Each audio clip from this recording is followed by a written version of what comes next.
Dün sokağa çıkma yasağı oldu. Biraz halkımız telaş yaptı ama o telaşa gerek yok. Biz devamlı vatandaşımızın yanındayız. 24 saat açığız. Hiç kimse tereddütte kalmasın. Fırınlarımız çalışıyor normal, aynı eskisi gibi devam ediyor. Bunun için ben vatandaşlara diyorum ki hiç kimse bir anda şey yapmasın, sıkıntılara girmesin. 24 saat yemlerin hizmetindeyiz. Biz zaten bugün daha önce mesela servis yapıyoruz. Normal marketlere servis falan yapıyoruz. Şimdi şu anda bugün itibariyle servis yok. Sadece fırında satıyoruz. İstek olduğu yerde mesela istek olduğu zaman da ekmeklerini yetiştiriyoruz. Olur olmaz tabii ki dışarı giden ekmekte biraz aksama oldu ama bu günler de geçer. Allah'ın izniyle hiç kimse sıkıntı etmesin. Milletimiz rahat olsun. Hiç kimse bunda şüphe duymasın. Rahat olarak, birlik olarak, beraber olarak.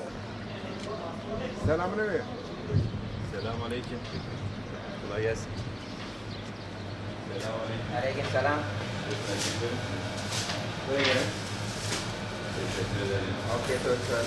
Kolay gelsin. Vallahi öncelikle devletimize teşekkür ederim. Tabii malum durum ortada. Sıkıntılar var. Tabii dünkü biraz karmaşa oldu ama inşallah olmasaydı daha güzel olurdu. Ama şu an bak gördüğünüz gibi fırınlarımız çalışıyor. Güzel şekilde. Ekmeklerimizi alabiliyoruz.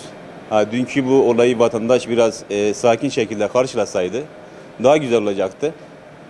Ben şu an geldim, ekmeğimi aldım ve çekip evime gidiyorum. Yani devletimizden Allah razı olsun. Süreç bayağı iyi gidiyor. İnşallah da daha güzel olacak.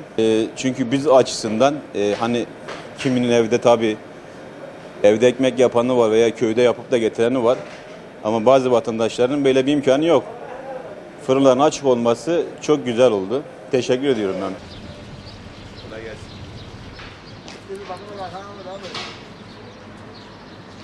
Fırınların açık olması bir yandan iyi oldu. Milletimiz dün akşam boşu boşuna telaşa girdi. Hiç gerek yoktu böyle bir telaşa. Herkes evinde otursaydı yani bu kadar izdihama, bu kadar kavgaya, gürültüye gerek yoktu dün akşam. Şu var ki devletimiz var olsun ki fırınlar açık kaldı ki millet de en azından şey olmadı, şüpheye düşmedi. Çünkü herkes şimdi müşteri gelip ekmeğini rahat alıp evine gidebiliyor.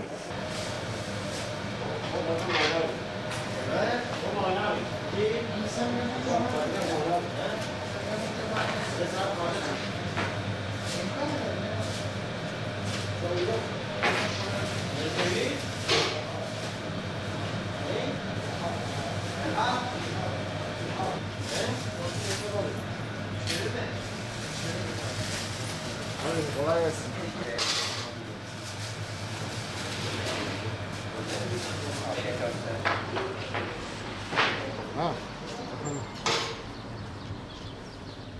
Yok yok.